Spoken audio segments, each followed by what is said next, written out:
All right, everybody, what's happening? Welcome to today's edition of SWAC Smoke. Got C Wells in the house, got DJ over there on the other side of the screen, and we're gonna do what we do. So not gonna waste too much time. How you doing today, DJ?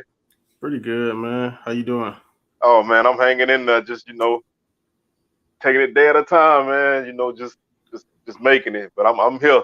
Yeah, that's all you can do. So got a few things. I know that got a few things coming across the news and everything. You got anywhere in particular you want to start at? uh, Probably the Tamika Reed situation. All right, well let's go ahead and jump on that.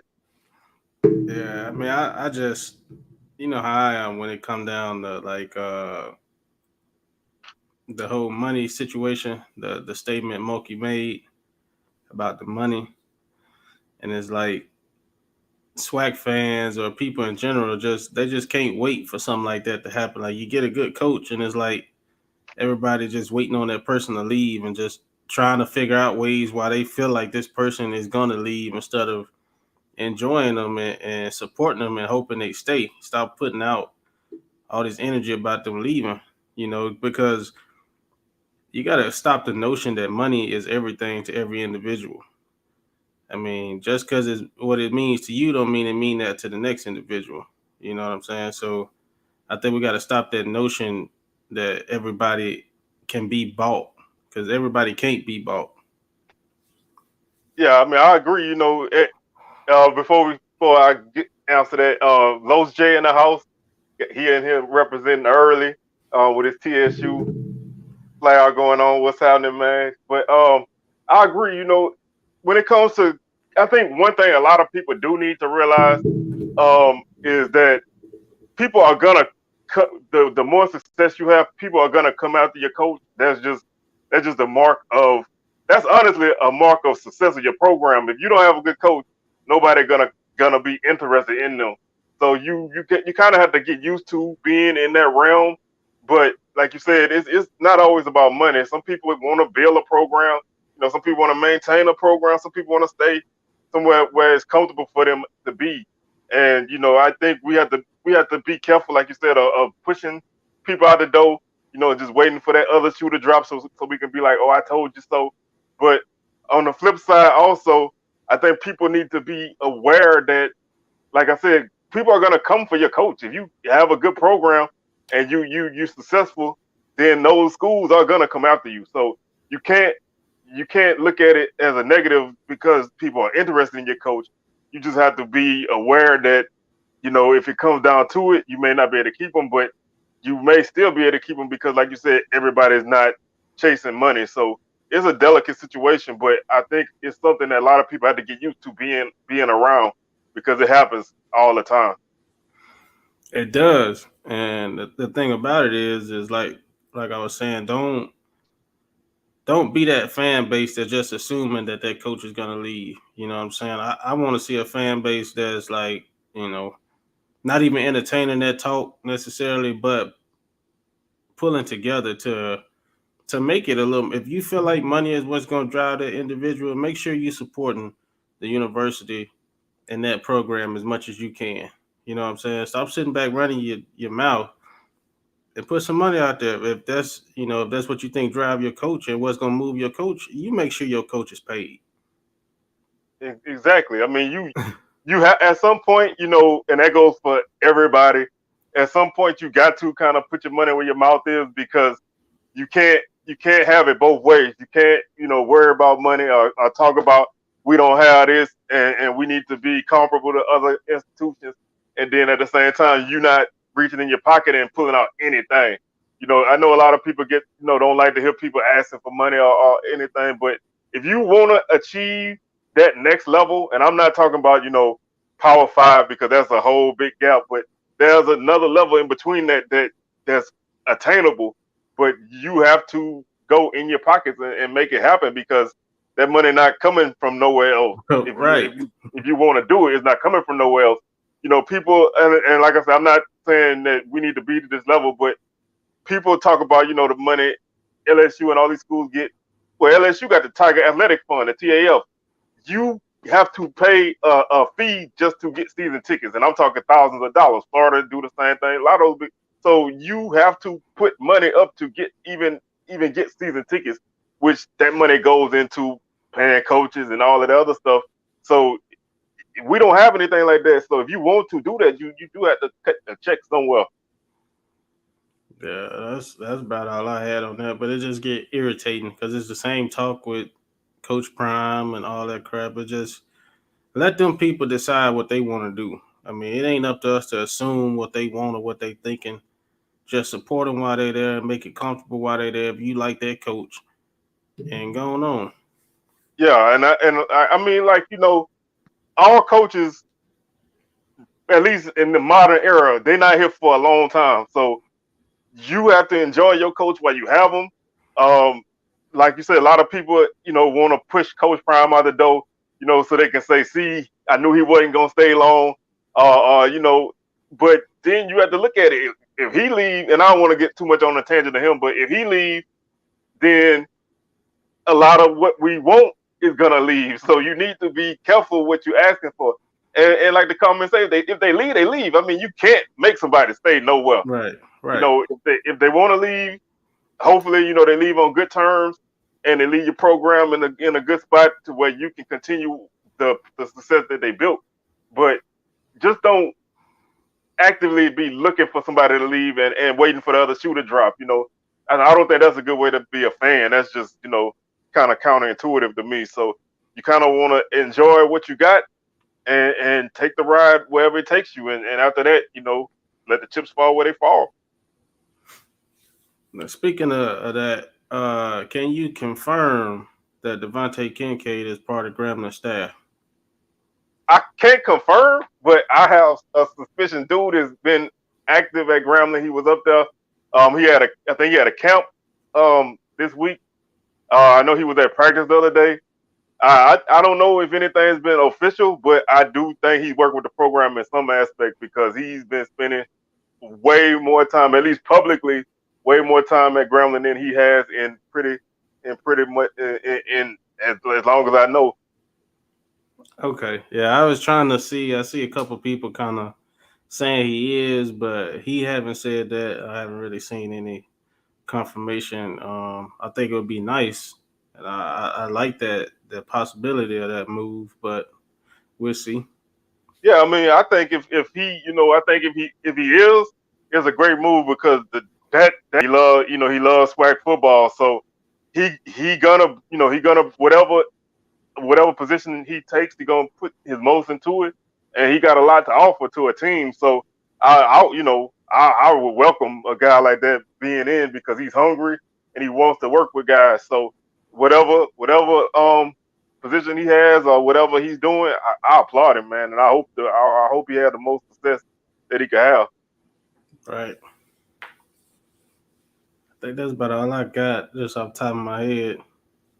Well, have you heard? I'm quite sure you heard about the Adidas NIL Oh yeah, yeah, situation. yeah, yeah. So, how you feeling about that? I mean, I like it. Anything help them SWAC schools out, especially Bama State, Arkansas Pine Bluff. I don't know how much of a big deal is going to be, but I mean that's just something else that can help with recruiting. I mean, you still got to compete with the other Adidas schools, but I mean, as long as it trickle down to the SWAC, I'm all for it. Yeah, and for me, if you're a school that's equipped by any other program, then you looking kind of side eyed, man, and you Yeah, hoping that that, and it's not because of us, but the top teams. If some of those top teams from Under Armour don't see this kind of money, those kids gonna be, they're gonna need to compete. So hopefully that's a trickle down on the other side too. But at least as a start, I think it's a great move. And the fact that, oh, what's up, Big Thriller? What's happening? Welcome aboard. The fact that it's for all sports, I think, is a great thing. It makes it, at least some kind of benefit for kids who don't get that kind of support from, the Olympic sports as they like to call them. So I think it's a great move, man, and I really hope that this can grow. Like I said, I don't know the financials, but I think it's a good start. So we'll see what happens. I think other companies gonna follow suit. It won't be long. Yeah, I mean, it's a copycat. It's a copycat Yeah. world, man, and especially, I can't speak for Under Armour, but especially Nike. I doubt they're gonna want to get, losing kids, because you're gonna lose some kids to schools if they getting a decent, even if it's, whatever. There's an extra incentive. So if that drops them behind a little bit, they're gonna do what they got to do to keep up. So I'm all for it, man. Yeah, I am too. So we'll see. So let me jump back to basketball real quick. Alabama A&M fired their head coach. They say they parted ways with him. I was kind of surprised at that. I think they said something like they couldn't agree to contract terms. That sounds like you just wanted to fire the man. Um, you made the conference semifinals this year. You finished fifth place. Could have finished third with a team that didn't really have any offense. And you made a decent run in the tournament, and now you moving to a new arena. Finally, they're moving out of Elmore to a new arena, and I guess they want a new coach to go with that. So I was surprised, but that also led to Jalen Johnson, who is the best player, 17 points, 15 points, 7 rebound player. He hit the transfer portal today, so that's kind of a costly move if if that's the route that you want to go. So now we have Alabama A&M coaching position open, Alabama State position open. Um, Very interesting to see what happens with these people.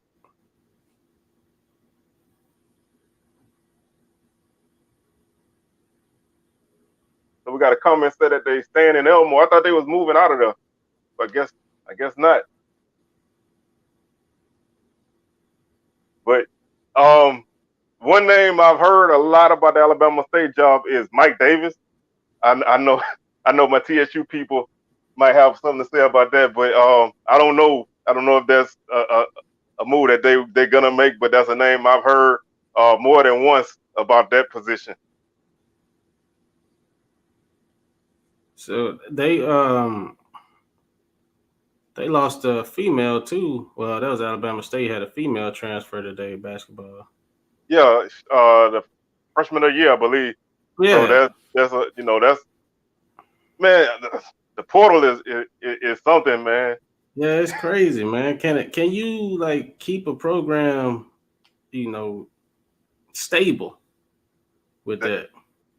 Yeah, I mean, like I said, when we've talked about this a few times, but that's a whole new wave of recruiting now. You almost got recruit kids 2 or 3 times. You know, you, it used to be, a kid not getting playing time or something like that. They want to leave. Now it's kids that are playing and are successful. They leaving, so you almost have to recruit kids twice.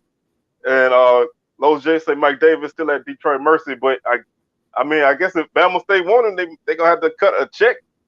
So I don't know if they're gonna do that. But like I said, that's a name that I've been hearing quite a bit these last couple of days. So, you know, I don't know if that's the route they're gonna go, but I've heard that name being thrown around. All right, I got it. That gym Uh, material, man. They not going. They already built something new, and this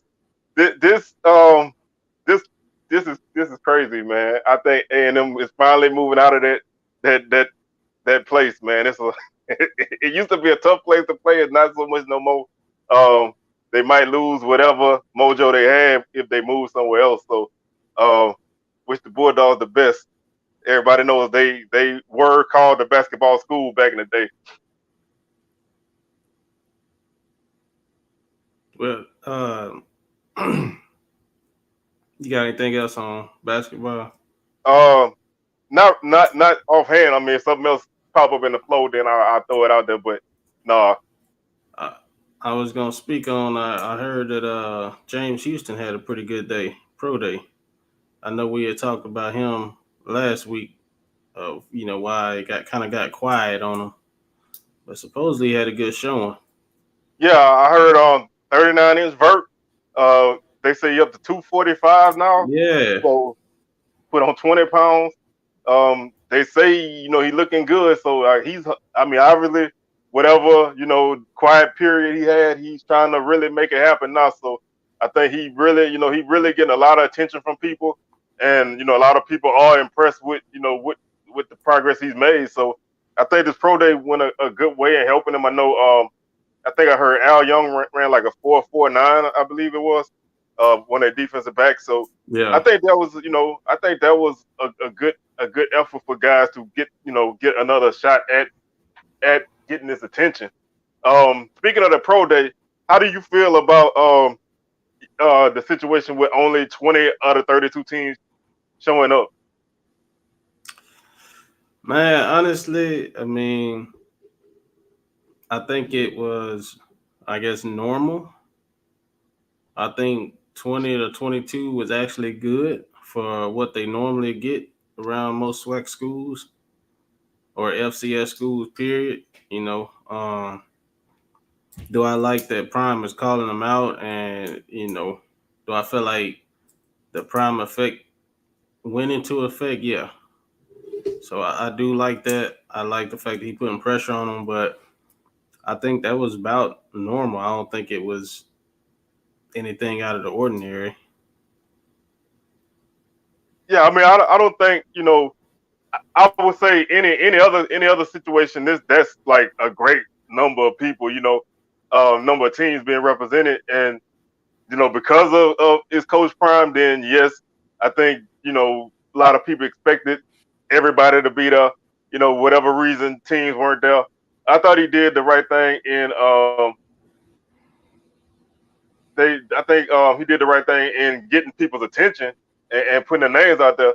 Oh, Blue, you ain't even got to go that far. I mean, it's like Southern had pro days with 3 or 4 teams the last couple of years. So I think it's a start, man. It's like you can't expect everything to happen out the jump. I think you got to kind of be appreciative of the progress that's being made. Everything is not gonna happen from A to Z all at once. But I mean, that's a good turnout. I mean, like I said, it could have been worse. Yeah. I mean, I don't want to look at it like that, but it could have been worse. And guys got a chance to be seen, and it's only the start. What matters is when you get to draft day. Don't people can't assume because those guys didn't come that they haven't seen these guys. I think that's the thing that a lot of people really really don't look at.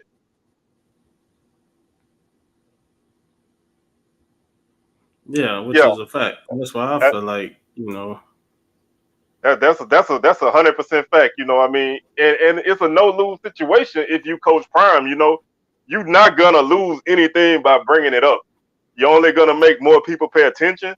And if the extra attention from the NFL helps your guys, then that's a bonus. But it don't hurt, man. That's free publicity.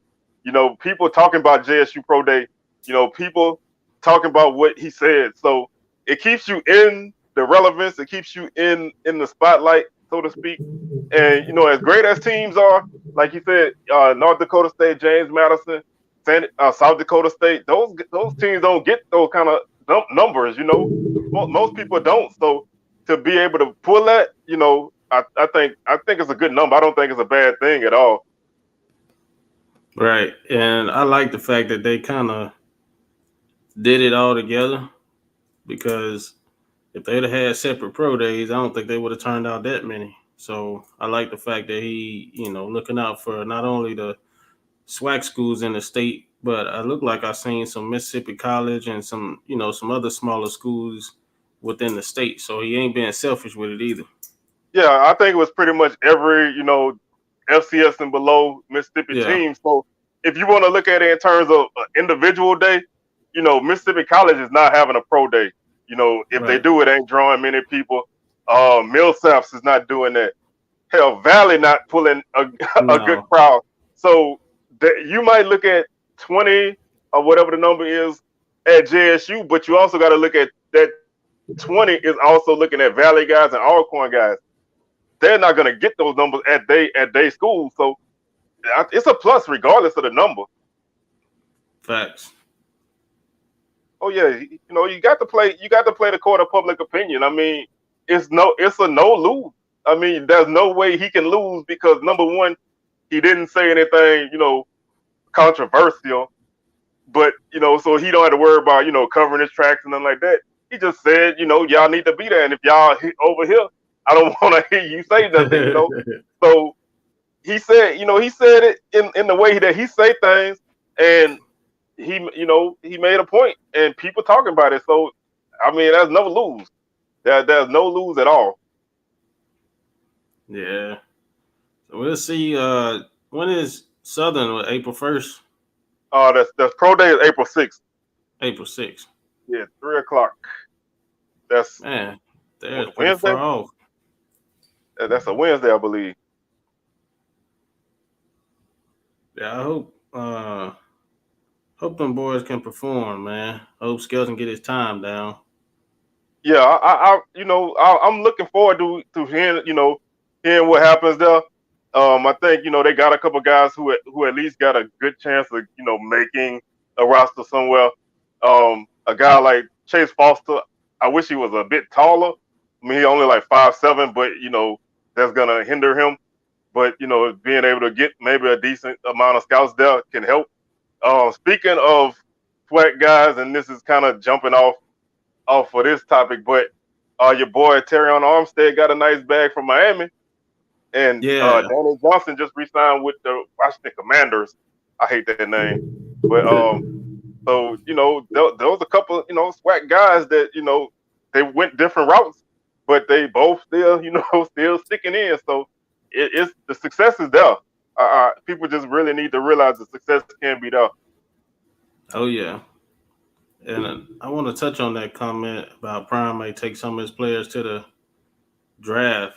And he wants some of the other coaches in the SWAC to do the same thing. So, I mean that type of exposure and just players coming in realizing that there's a possibility, even at that level, is another recruiting tool. You know what I'm saying? They feel like they went to a SWAC school a year or two ago that's not even a possibility of even going to the draft. You just, hope to get a call for undrafted free agents. So I think that's Yeah, huge. I think it's great, man.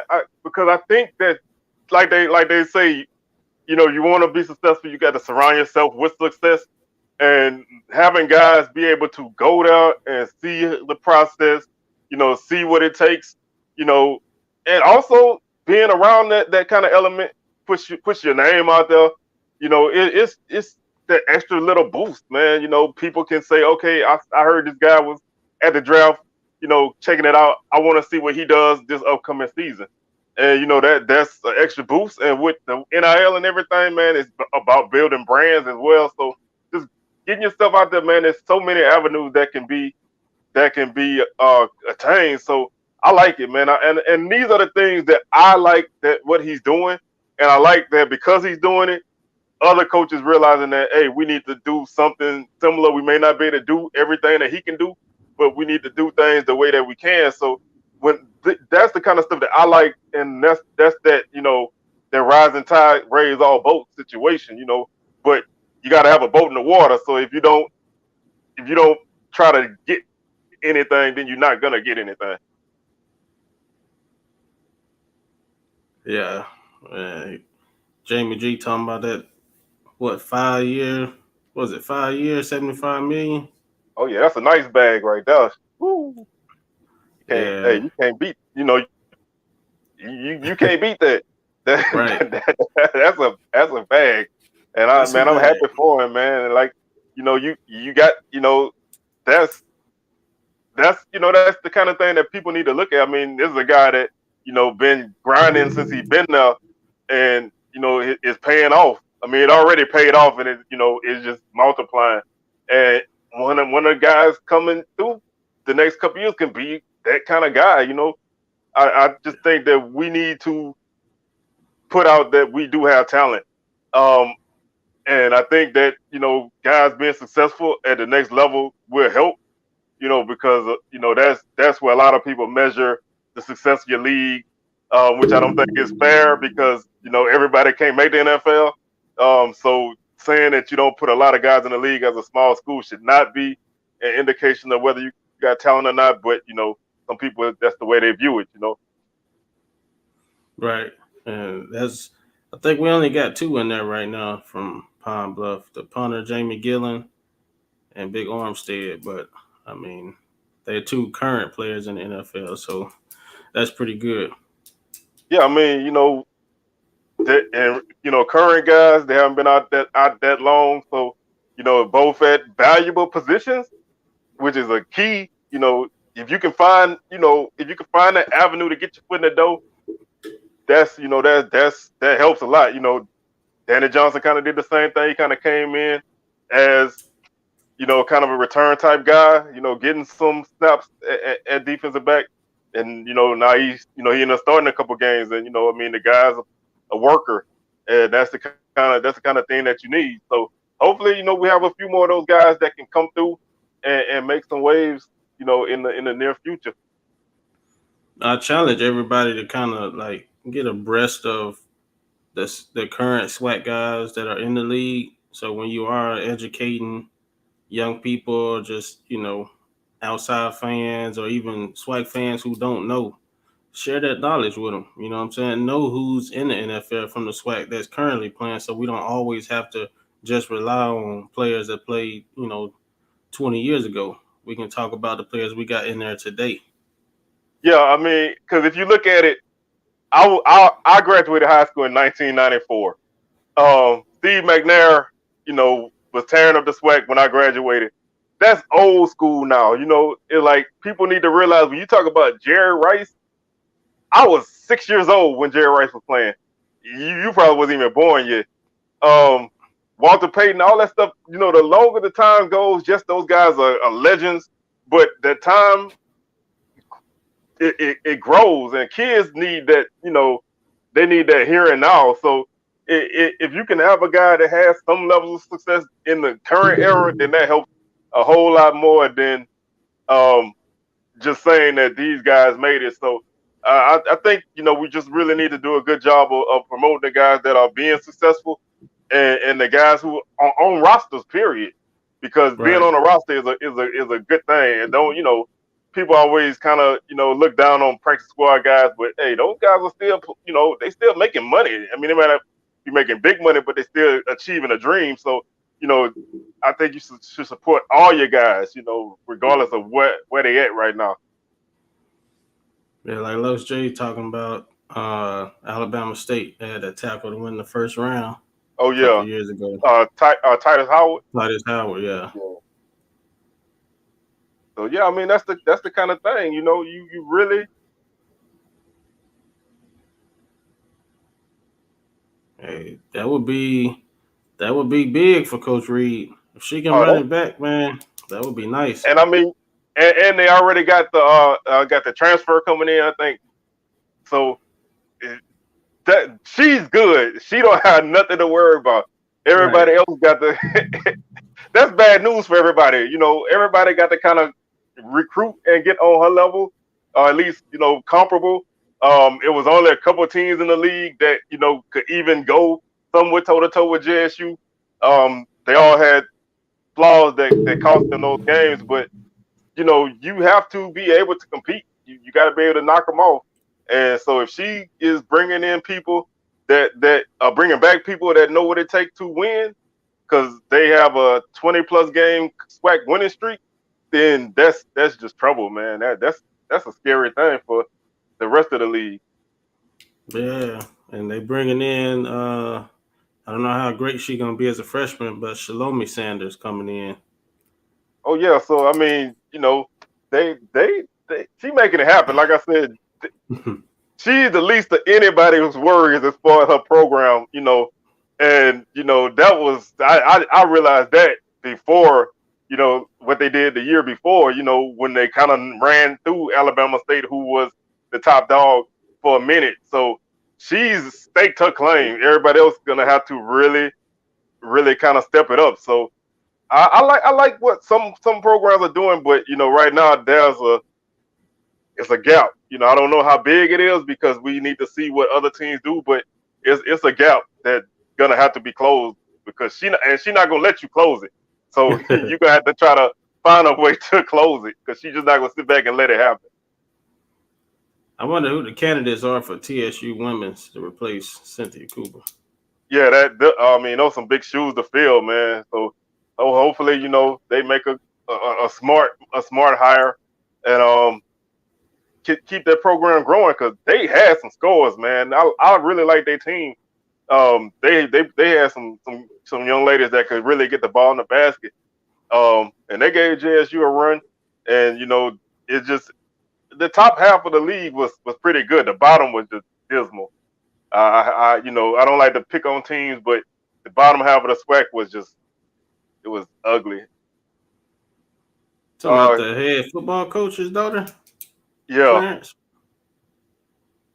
So I'm gonna have to look and see what she brings to the table, because I mean, if she's capable, might be a good look. She on the staff already, so that's a bonus. Sometimes it's good to keep it in the house. If the situation is right. I mean, you don't want to go out and chase just to chase, but you got somebody on the staff who can do it. It works. I mean, it happened at Southern. Coach Pugh left and went to Prairie View. Coach Funches was on staff, and he kept that program going. So it can work. It can definitely work. So that's a job I want to keep my eyes on too.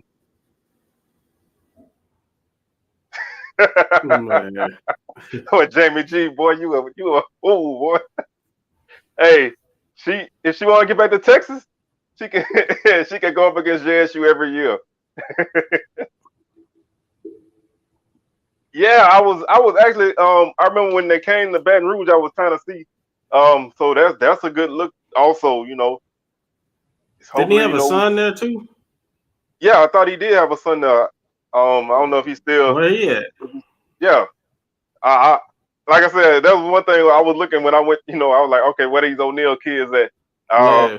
So hopefully, if they both still there, they both get some time, that I mean, any avenue that you get for people who can put a name out there is huge. So they redshirted. So we'll see what happens. That's a nice little incentive to check out the upcoming basketball season, even though we not even at football yet.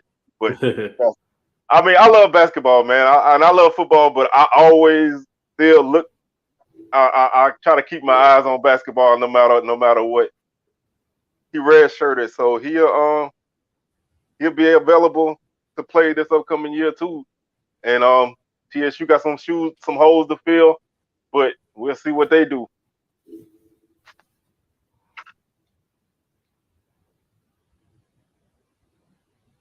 Yeah, I think if they can bring back a solid team, they're gonna definitely get that attention. And people know about JSU, they know the work that they putting in. And I think, if they can receive some early votes and have a pretty decent non-conference, then that's gonna really position them well for the tournament. I mean, getting a 14 seed is great. With a couple more non-conference wins, you could probably bump up a couple seeds. So I do want to ask, because since we back on basketball, I saw some people saying that, first of all, how do you feel about? And I think we might have talked about this already, but how do you feel about 16 seeds playing in the play-in game? I don't like it. So you think it should just be like bubble teams? Yeah. I think if you win your conference, I think you should automatically be in. Yeah, I mean, I don't, I think it's like a way to push teams out without pushing them out, because you're basically eliminating two, one bid teams before the tournament even starts. So I agree, I agree with that. But if you're in it, do you feel like it gives you a disadvantage if you win? Because I saw some people saying that, Tate Southern was tired going against Kansas. I don't think, playing in the playing game affects that game that much. But I just want to see how you felt about that. Yeah, I mean, I said that last week. That's just me personally. I feel like anybody who has to play extra game to just because some people are already gonna get a bye. You know what I'm saying? And you talking about, and I'm just speaking in terms of the grand scheme. If I was to make it from a play-in game all the way to the championship, so I got an extra poundage on me versus somebody who didn't have to do that. Oh yeah, Or I mean, you go. taking chances on? No, you good. You taking chances on other things too, which I'm kind of being contradictory. But you taking a chance on another game of injuries. All kinds of things can happen in those games. Whereas if you'd have got straight in, it could have been different. Yeah, I do agree with that. When you look at it in a scheme of, playing playing another game and moving on to a game against another opponent that's maybe more comparable to you, like you said, like a general situation. I don't really think it's a huge difference in playing against a top seed because that is what it is. That's a tough task regardless. I mean, yes, you might be a little bit more fresher, but you also might have some momentum if you play a good game early and be able to bring some of that momentum in with you. But I don't like the logistics of that play-in game because most people tournaments in on Saturday. You don't find out who you playing until Sunday. You only have one day to travel, and then you might play. If you play on Tuesday like TSU did, they only had 2 days. They had one day, Sunday, which was a travel day back to Houston, and find out who you playing. Then Monday you going to Dayton, and Tuesday you playing. So there's to me, it's tough for them because you don't have any opportunity to really get any rest. So I only like it because that's a first round win and it's money. So I like it because of the money factor. Um, if it was like before where they didn't count it as a tournament win, then I don't want nothing to do with it. Yeah, Remy Martin came in there and was putting in work off the bench, but Kansas, they were hot in that game, man. It's tough to beat a team when they come in there hot, but it's I just don't like the travel aspect. Like you said, you're going to Dayton for Tuesday, then you're going to Fort Worth for Thursday. That's a lot of travel. So and playing a top team that makes it harder. But I don't think that's why they lost. You know, I think when people say that, that's kind of what is the reason why I was making the statement because some people use that as the reason why they lost. That's not why they lost. They just lost because they got beat by a better team. But Yeah. it's tough when you play a great team and they shooting well. It's tough. I mean, you need, if you've seen any other tournament, a lot of times when these upsets happen, those top teams don't shoot well. Kentucky didn't shoot well against St. Peter's. That's no disrespect to St. Peter's. They played their butt off, but Kentucky wasn't on fire. Illinois almost got beat in the first round. They shot horribly. Second round they lost. They shot horribly. So it's a you need a lot of factors that come in, but I think it's tough. Like you said, you just have to play a top notch team, and the extra game don't help. I will agree with that. Yeah. So what you think about? I know they've been bringing up there should be a women's HBCU All Star game. I think it should. Right. And honestly, when I saw that they was having it, I automatically assumed that there was gonna be one because I just felt like they having a men's game. You have a women's game. I didn't even know that they wasn't having one until somebody said that they should have one. So that's how that's how I feel. I honestly was shocked that they weren't having one. There's a lot of talented women that plays HBCU basketball. I think hopefully, I'll give them a pass because it's the first year they're doing it. So I'll say okay, maybe logistically they didn't know, as far as getting the arena and all of that stuff, they didn't know how much, time or whatever, money and all that.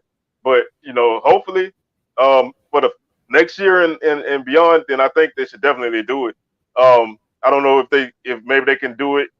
I don't know if it works out logistically, but do it in concordance with the women's Final Four as well. Maybe have theirs in whatever city the women's Final Four in, and then the men, do it in one spot. But I definitely think they should have a game. That's no doubt. Right. I think so too. Yeah, like I said, I just automatically, I totally automatically assumed it.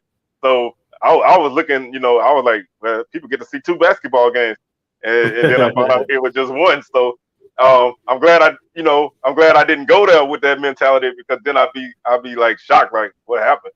But I think it should be, I think some kind of recognition should be had because, if this can be a good thing, then yes, I think they deserve they slice of that pie too.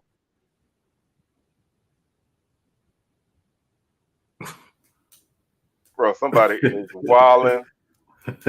Man. Somebody is wilding, and I'm gonna leave that at that. Somebody, somebody is really. I'm sorry, y'all. I'm sorry. That was just. I'm not even gonna. Let's move on.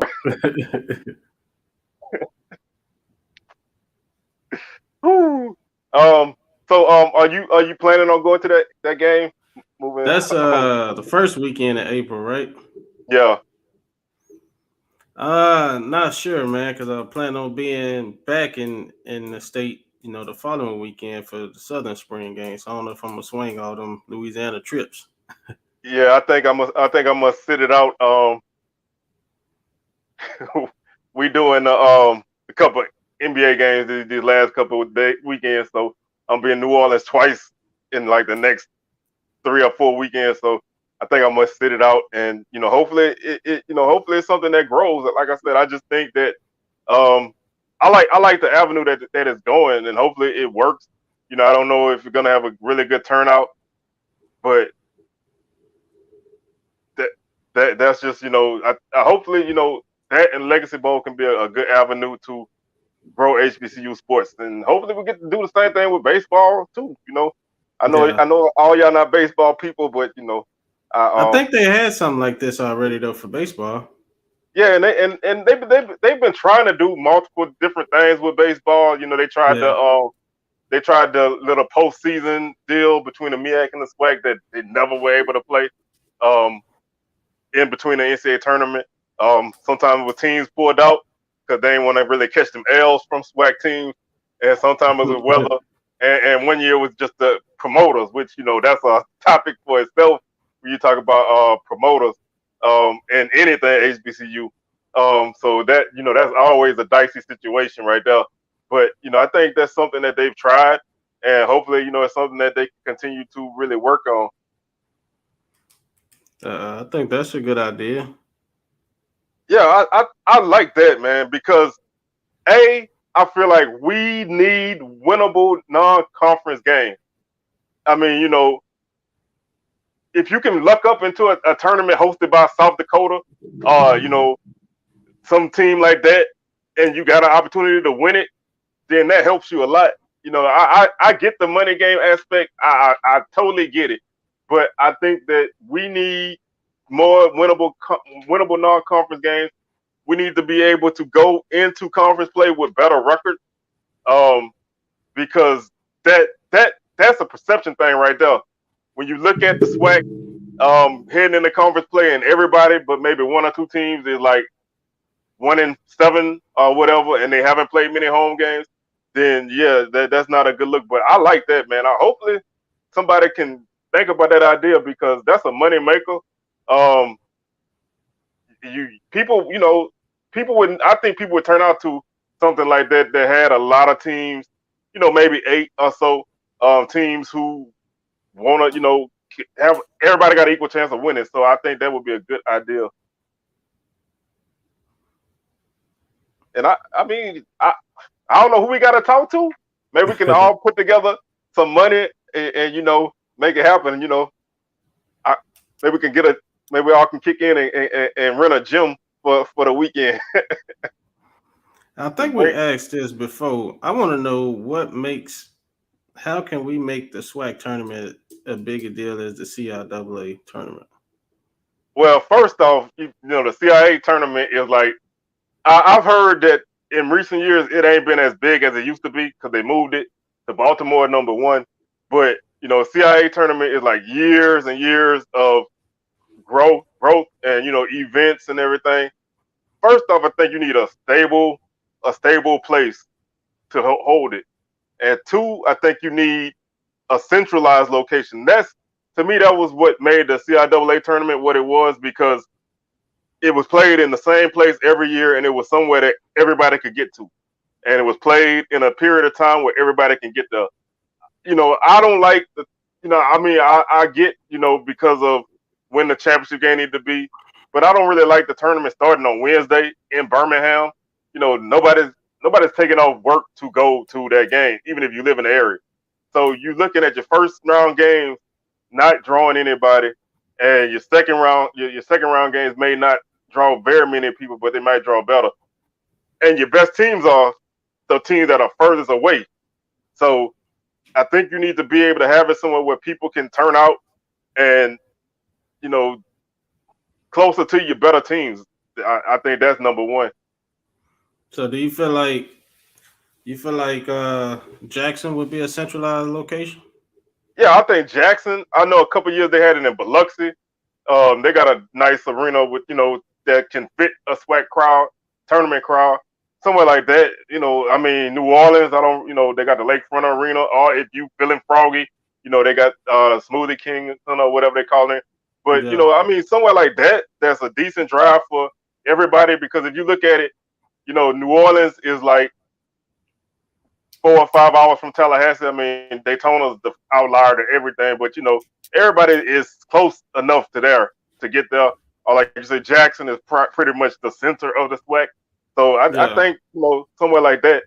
But I think that would definitely be your first opportunity is to get people to want to come. That's number one, and I think that starts also with increasing home attendance. Um, I don't think there's um, enough people at SWAC basketball games. So if we can get that back up, then I think the tournament fall in line. Yeah. See, what Big Thrillo was talking about is what I was finna hit on. I was finna hit on two things. First thing is I just don't. I think basketball is just a bigger deal East Coast and up north. Period. But number two, the way I hear about that tournament, I don't hear about it. I don't think due to basketball. I hear about it from artists and people that's going to be performing there. I see more about that. That draws the attention to it. So maybe the SWAC need to figure out a way to get some stars or some rappers and R&B people to promote it as well. Yeah, I mean that's the thing. The CIAA tournament was an event, is a place to be.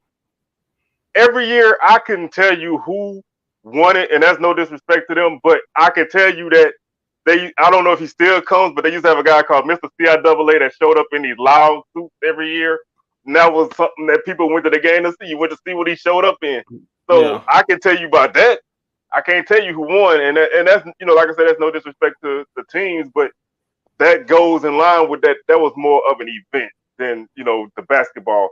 Basketball was extra because they do play good basketball in their league, but that was an extra. Everything surrounding it was what made it what it is. So I think you're gonna have to do that. I think you're gonna have to build from the outside and then get people there, and then let them see what the basketball is like. Right. Yeah, one year in Houston, they had a couple concerts and all of that, and I thought that drew pretty well. So I think you have to do that, and I mean you have to have it in a place that people want to be at. They you have to have it somewhere where people want to go, and nobody want to go to Birmingham. I mean, let's just. And if you're from Birmingham or you live in Birmingham or you work in Birmingham, man, I live in Baton Rouge, so you can say what you want about my city, but nobody want to go to nobody want to go to Birmingham. So that's already a negative, because a lot of people have a negative idea of the city of Birmingham as it is if you're a SWAC person. So nobody wants to go there. So make it somewhere where people want to go, and you might have a better opportunity. But that's just that's just a personal feeling. My opinion is not DJ's opinion. My opinions are not the opinions of SWAC Smoke. They just mine. So, but I mean, it's gonna take some work, man. I mean, we can draw 50,000 people for a football game on short notice.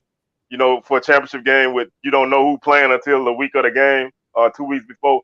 Then I think we can draw 7 or 8,000 for basketball. I mean, it just it just starts with promoting the product again. Getting that attention that SWAC basketball used to have. Everybody kind of lost fans at the same time, so I think it's just time to rein everybody back in. So come to SWAC basketball games, y'all. I know y'all love football and everything. It's the same thing inside that gym, man. The band is there. People walking around looking pretty. It's the same thing. It's just a smaller venue. That's it. So come to the basketball games, man, and you might see some crazy stuff because SWAC basketball is unpredictable. Well, we somebody gonna have to fix that, but and no need to apologize right now. I mean, y'all keep winning, then yeah, we're gonna have to talk. But right now, I think y'all good right now. But if y'all keep winning, then y'all need to talk about hosting the tournament, and maybe we can get a good crowd in. Yeah, I think on that note, man, it just whenever I see him talking like that, it just makes me hungry. It makes me want to leave. Hey, whenever I see Los J, man, I think about turkey legs, man. So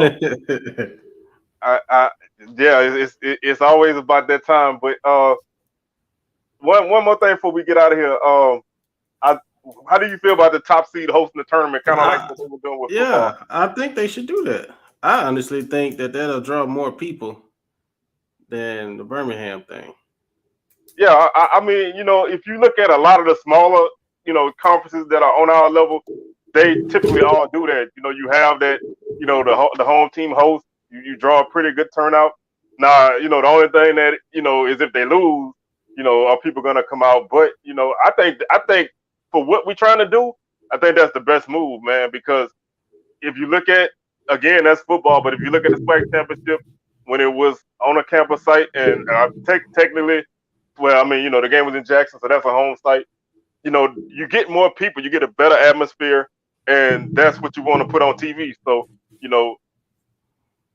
first off, they need better equipment to broadcast the game, and then we need a better crowd because I don't want to see 10,000 people in an arena looking like it's 2006. So, let's step it all up at one time. Yeah, they got to get better production, man. Somebody. Hey, what's up with this deal? Ain't nobody said nothing else about this deal yet.